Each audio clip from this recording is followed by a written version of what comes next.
Hey everybody. So I am actually doing something different today and just wanted to get out here and talk to you guys. So I actually this kind of speaks really truth to me on the fact that a lot of things happen. So I don't know if you've ever noticed that you get stuck in these moments where it's just like, man, did I do something wrong? Did I say something wrong? Did I intentionally do something? Did I unintentionally do something? And then we are just like, what just happened? So I want to give my narrative of what it's like to telling your side of the story, but yet you don't really have to and just kind of be quiet. So ever had one of those moments, of or confrontation where you were just completely blindsided and you just froze? Like then. Like your heart started racing, your thoughts disappeared, and later you're sitting there thinking, why didn't I say something? Why didn't I do something? Why? Yeah, me too. And then you get these like heart butterflies, and then you just like, and you're just kind of nervous. And sometimes it's not just about the moment, it's about everything that came after, the words we never got to say. It's about the truth that never got told, and you're part of the story that felt left behind. That's where unspoken goodbyes comes from. And today I'm going to be kind of, going over why unspoken goodbyes, is here and what it's for, because it is my story of grief, love, and healing. It's a beautiful story. I love it. But it's also not just about grief, about death of somebody. So it could be, anything and everything. So this is telling your side of the story without losing yourself. As I saw something recently, Toby Mac Speak Life on Facebook. I don't know if y'all have that, but if you do it. It stopped me. You don't always need to tell your side of the story. God saw it too.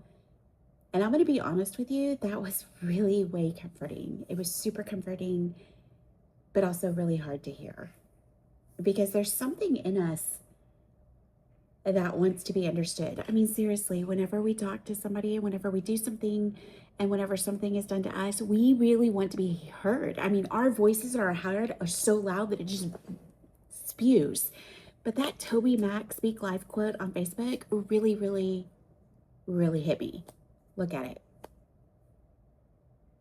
So I'm telling you, you don't always need to tell your side of the story, because guess what? God saw it too. Why we freeze up? I mean, that's huge. Why do we freeze up? So let's start here for just a second. Freezing doesn't mean you're weak. It just means that your heart got overwhelmed. Those butterfly flickers, those things that are just, there, you're nervous, your body is just processing. Okay, wait, what just happened? And if you've ever felt dismayed, been misunderstood, or had your voice shut down before, freezing becomes your protection. So instead of judging yourself, give yourself compassion. You didn't fail. You paused because it mattered. Again, you paused because it mattered, because something inside of you said, hold on. And that needed to be understood. There's a deep ache in saying, that's not what happened. That's not who I am. You don't know my side, because your side gets twisted. Your side gets misunderstood. It's kind of like that telephone game that we used to play. Remember?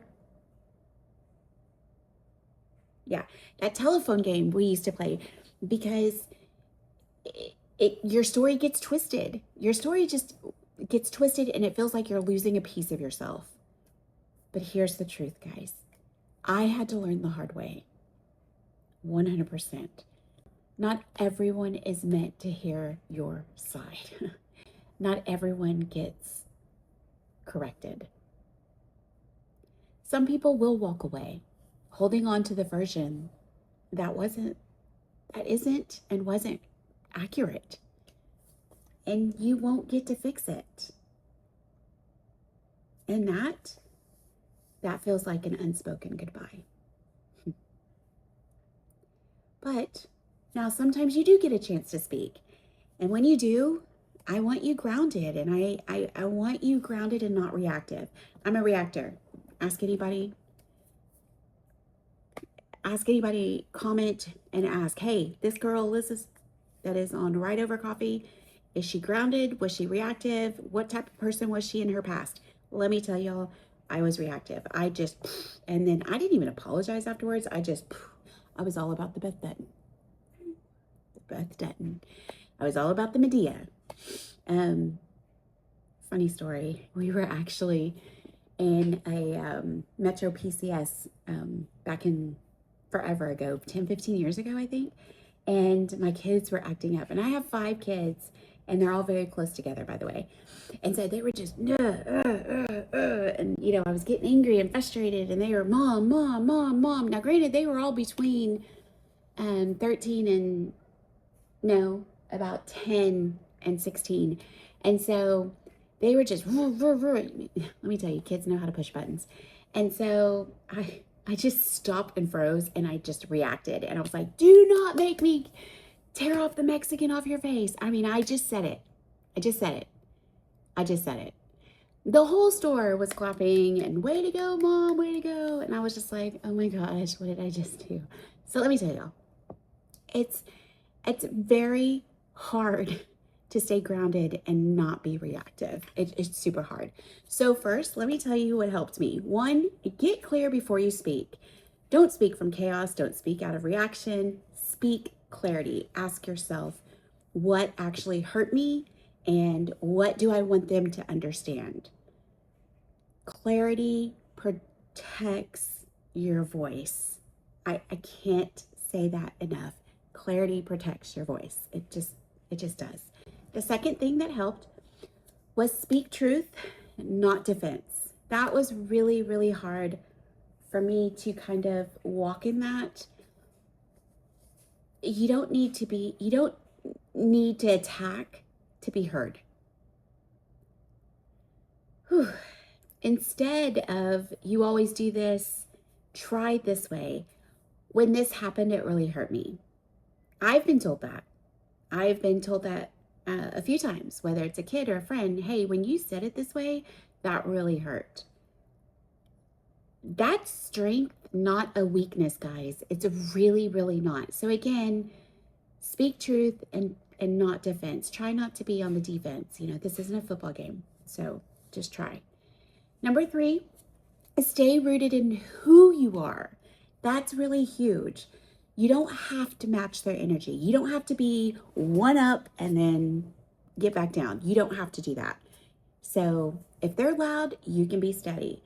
If they're harsh, you can be grounded. I mean, it's true. My old mentor, they said that to me. You just let them, he put his hand on me and was like, don't. And he's trying to tell a 13, 14-year-old kid this, like, I want to match their energy. I want to get in with the brawl and the reactions. And he's like, well, and that totally changed that scenario, by the way. Totally changed it. So, but I still didn't learn that all of a sudden. I learned it way later. So your peace is something you don't trade to be understood. Okay? Don't trade your peace to be understood.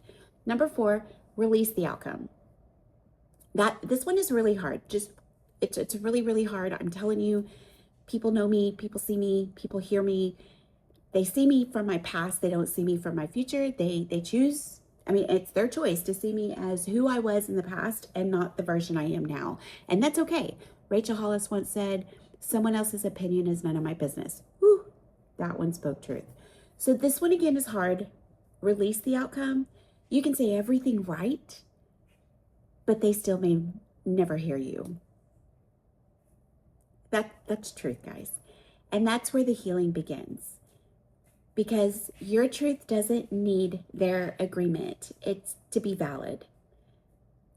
Again, your truth doesn't need their argument to be valid. So again, number 4 was release the outcome.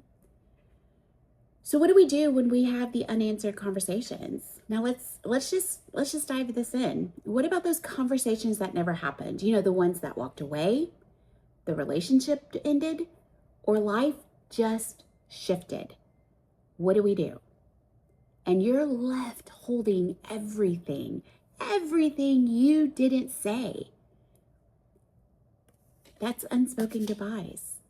It's not just losing a person, it's losing the chance to be heard, to explain, and to make it right. And if you're not careful, you'll replay it over and over and over. I should have said this. I wish I could have told them. Maybe if I had one more moment, and it'll just start replaying and replaying and replaying. Some of these kids these days, they don't get it. But us old G's, we had a record player, and you put it on and it plays. And sometimes if the record was scratched, it would just keep going and keep going and keep going and keep going. And then we move into the how do we release that was never said? How do you release it? How do you release it? Here's what I've learned. Just because they didn't hear it doesn't mean it shouldn't be released. You still need to let it out. Write a letter and never send it. Say it out loud. Pray it. Because healing doesn't come from hearing you. It comes from you carrying and letting it go. It's just, you don't have to carry it anymore. So if you write it out, put it in a journal, stick it in a piece of paper, stick it, throw it away behind you, burn it, have a burn bash day. I don't care. I mean, whatever, please be safe when you do that, by the way. Just make sure that you guys don't hold on to it, because that's what I had to learn. And sometimes I've heard my kids say, man, this is the version we wish we would have had when we grew up, because I would hold on to things. I was the holder-onder, and it was hard. It was super hard. And just write it out, let it out, pray about it, and let it go. And then that's the hardest thing, is that word go. Let it go. So maybe just don't carry it as much anymore, okay? Maybe that will help. And something else we need to have is compassion. Compassion changes everything, not just for them, but for you. Okay, compassion is not just for them, but it's for you. It's for me. It's for you, friend. It's for you. You were doing the best that you could, right? And with what you know in that moment you were in, and sometimes they were too, that doesn't make it right, but it releases the weight. It's hard, guys. It's super hard to, you're doing the best with what you knew, and then in that moment you were in, and then, it doesn't make it right, but it releases that weight as well, guys. I mean, I know that sounds, like I'm saying it in circles, but it holds truth. Rewatch it, re-listen to that part. Just really try. That's all I can ask you to do. I mean, ultimately it's your choice, right? And ultimately we have a choice how we take it in the moment and perceive it. So let's come back to the quote. You don't always need to tell your side of the story. God saw it too. Here's what I want you to hear. God saw the moment you froze. God saw what wasn't said. God saw the misunderstanding. And your story is still held. Your story is still held. So if you've been carrying words you never got to say, if you've been holding on to a moment that still hurts, you're not alone. That's why unspoken goodbyes exist. Because some endings don't come with closure. But that doesn't mean you don't get peace. It doesn't mean you're alone. That doesn't mean you didn't matter. It just means you don't, in some endings, they just don't get, they just don't. So, and that's hard, guys. Your voice does matter. Even if they never heard it, your story still counts. Even if it was a misunderstanding, even if it wasn't the truth, even if it wasn't. And healing, it's still yours. So if this spoke to you, if this was something that you resonated with or you have questions about, please reach out. Click on my bio, click on my, check me out, elizabethkgreen.com. Send me a message. I would love to talk to you. I would love to know how you felt about this today. And just know that you matter and you're not alone, friend. You're not alone.